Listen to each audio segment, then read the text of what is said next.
Yun nga sana maganda eh, si Tiki-Tiki Dong. Tsaka yung birthday ni Lala, kailan natin gagawin kay Lala? Dapat kayo natin ginawa yun eh. Ano yun?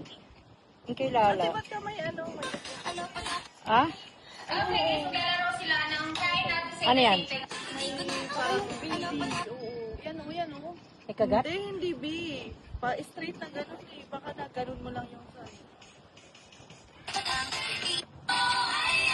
Ito! Ito ba? Kamay lang yan. Pangalo ka lang. Ito kaya? Ang hirap. Kaya to! Ang dali lang! Kamay lang naman to, di ba? Oo. Iniyanan ko talaga yan. Oh, okay, ulitin niya.